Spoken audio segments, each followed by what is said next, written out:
देखिए, पहली बात तो ये जो एग्जिट पोल है, ये भारतीय जनता पार्टी के दफ्तर में तैयार किया गया है।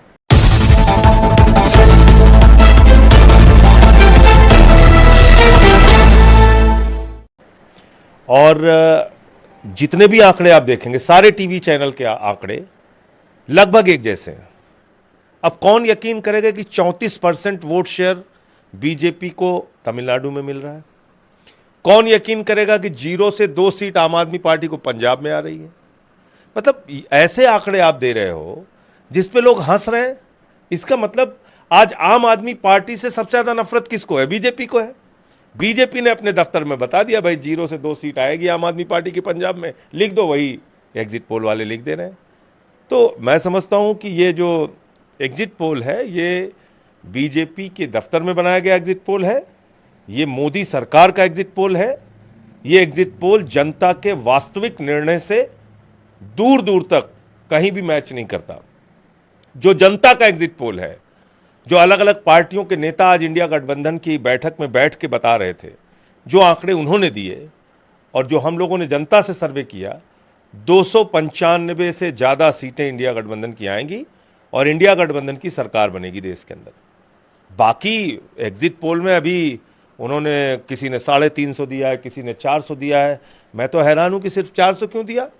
700 सीट दे सकते थे बीजेपी को। अखंड भारत से उनकी 700 सीटें आ सकती हैं, पाकिस्तान से 100 आ जाएंगी, नेपाल से 50 आ जाएंगी, 50 अफगानिस्तान से भी मिलेंगी, 50 बांग्लादेश से मिल जाएंगी, 30-35 श्रीलंका से आएंगी, 20-25 थाईलैंड से आ जाएंगी, कुछ इंडोनेशिया से आ जाएंगी। पूरे अखंड भारत से 700 सीट दे बीजेपी को। एग्जिट पोल का मजाक बना दिया है आपने। भाई इसके पीछे की क्या वजह है?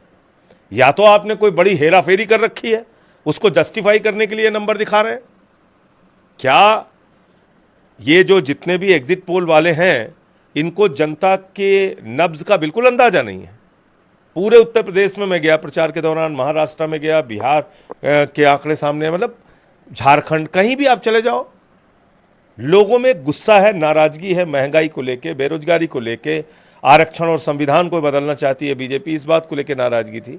और अब आपके आंकड़े कह रहे हैं कि साहब नहीं नहीं, सब तो एकदम बीजेपी की चारों तरफ बल्ले बल्ले हो रहे। ये जितने भी नेता बैठे थे, उनका जो जनता के बीच का जो सर्वे था, उसके आधार पे आंकड़े बताया तो मैंने आपको कि 295 के आंकड़े इंडिया गठबंधन की बैठक में जो अलग अलग पार्टी के नेताओं ने बताए, उसके हिसाब से आए सामने। एकदम सही कहा, यही आंकड़े रहेंगे, इससे भी कम हो सकते हैं, इसके ऊपर नहीं जाएंगे लोग। अब ये तो 4 जून का परिणाम आने दीजिए, उसके बाद तय हो जाएगा। मैं सिर्फ इतना कहना चाहता हूं कि इंडिया गठबंधन का जो भी प्रधानमंत्री होगा, वो नाली के गैस से चाय नहीं बनवाएगा, और कोरोना और तमाम बीमारियों को जो ताली बजा के और दिया जला के ठीक किया जाता है, वैसा कोई प्रधानमंत्री नहीं बनेगा जो कोरोना ताली बजा के ठीक करे। और इसके साथ साथ हमने देखा कि प्रधानमंत्री जी ने नोटबंदी करके, देश को बर्बाद करके, जिस तरीके से दावे कर रहे थे काला धन लाने के और तमाम पता नहीं क्या क्या झूठ बोला है उन्होंने इस देश के साथ, वो सब काम जो इंडिया गठबंधन का प्रधानमंत्री बनेगा वो नहीं करेगा निश्चित रूप से। क्योंकि देखिए, संविधान बदलेगी बीजेपी, आरक्षण खत्म करेगी, ये बात उत्तर प्रदेश के घर घर में पहुंची है। महंगाई और बेरोजगारी से हर परिवार त्रस्त है। तो यूपी हो, बिहार हो, नॉर्थ इंडिया हो, देश हो, हर जगह एक गुस्सा, एक नाराजगी मोदी सरकार के प्रति और बीजेपी के प्रति है। और याद रखिए, इनका जो आज का एग्जिट पोल है, ऐसा ही एग्जिट पोल बढ़ा चढ़ा के इन्होंने 2004 में दिया था। 2004 में कितना बढ़ा चढ़ा के एग्जिट पोल दिया था, इंडिया साइनिंग चारों तरफ। तो बीजेपी वाले झूठ फैलाने के मास्टर हैं और प्रोपागेंडा करने के मास्टर हैं।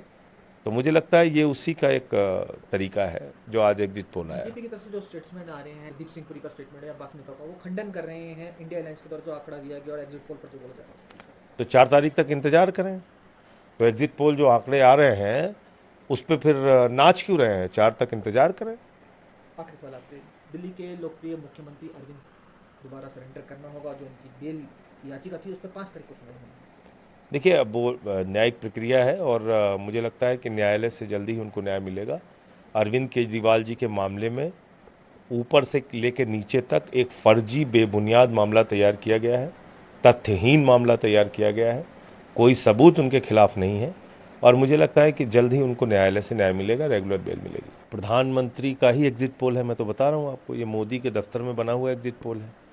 तो एग्जिट पोल पे जाहिर सी बात है मोदी जी उछलेंगे, उत्साहित होंगे, नाचेंगे, वो कर रहे हैं, उसमें कोई दिक्कत नहीं। जहाँ तक उन्होंने परिवारवाद की बात की, 442 में से 110 परिवारों को उन्होंने कैंडिडेट बनाया है। 442 सीटों पे बीजेपी लड़ रही है, जिसमें 110 कैंडिडेट ऐसे हैं जो राजनीतिक परिवारों से आते हैं, जिनके कोई बाप दादा मुख्यमंत्री, सांसद, अलग अलग पदों पे केंद्र में मंत्री रहे हैं, उनको ही टिकट दिया है। तो ऐसी ऐसी जब बेबुनियाद बातें प्रधानमंत्री जी करते हैं तो उससे ये साबित होता है कि उनका वास्तव में झूठ बोलने का और झूठा प्रचार करने का एक तरीका बन गया है और हर बात पे उनको झूठ बोलना है।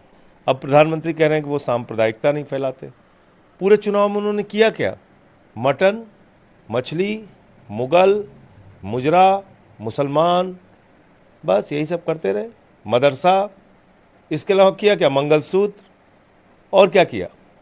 तो और फिर अब तो वो खुद भी कह रहे हैं कि हमारा बायोलॉजिकल जन्म हुआ नहीं है, मैं तो अवतार हूं। तो उनको सत्ता की क्या जरूरत है? जब वो भगवान ही हैं तो क्या करेंगे प्रधानमंत्री बन के? अब उनको भगवान बन के आशीर्वाद देना चाहिए पूरे देश को। किसने कहा है उनको आके राजनीति करें? तो भगवान है, अवतार हैं वो। और जेपी नड्डा साहब ने भी कह दिया, देवताओं के देवता हैं मोदी जी। और वो उनका संबित पात्रा है, वो कह रहा है कि भगवान जगन्नाथ ही उनके भक्त हैं। तो जब बड़े बड़े भगवान उनके भक्त हैं, भाजपा वाले गाना बनाए हुए हैं कि जो राम को लाए हैं, जब मोदी जी खुद ही राम को लाए हैं, तो आप समझ सकते हैं कितने बड़े आदमी हैं वो। तो किसी को भी कुछ भी बोल सकते हैं। तो इसलिए मैं समझता हूँ कि जहाँ तक भ्रष्टाचारियों का सवाल है, जितने भ्रष्टाचारी हैं देश भर के, आज सब नरेंद्र मोदी के साथ हैं। भ्रष्टाचारी हो, बलात्कारी हो, हत्या करने वाला हो, उसको किसी के से मोदी जी को परहेज नहीं है। अजय मिश्रा टेनी, उसके बेटे ने 4 किसानों को कुचल के मारा, इनकी सरकार मंत्री है। पहलवान बेटियों को कोई न्याय नहीं दिया, प्रज्वल रवन्ना के लिए प्रचार करने जाते हैं। अजीत पवार हो, छगन भुजबल हो, हसन मुशरीफ हो, अशोक चौहान हो, नारायण राणे हो, नवीन जिंदल हो, जनार्दन रेड्डी हो, मुकुल राय हो, शुभेंदु अधिकारी हो, हेमंत विश्व शर्मा हो, येदुरप्पा हो, सारे भ्रष्टाचारी आज बीजेपी के साथ हैं, मोदी जी के साथ हैं। तो ना तो उनको भ्रष्टाचार पे बोलने का कोई नैतिक साहस है, ना तो उनको परिवारवाद के खिलाफ बोलने का कोई नैतिक साहस है। भाई जैसा कौन? अमित शाह का बेटा है, उसके अंदर उसको बल्ला पकड़ना नहीं आता, आपने उसको बीसीसीआई का सेक्रेटरी बना रखा है। और हमारे घरों के जो जवान होंगे वो 17 साल में सेना में जाएंगे, 21 साल में रिटायर हो जाएंगे। ये है।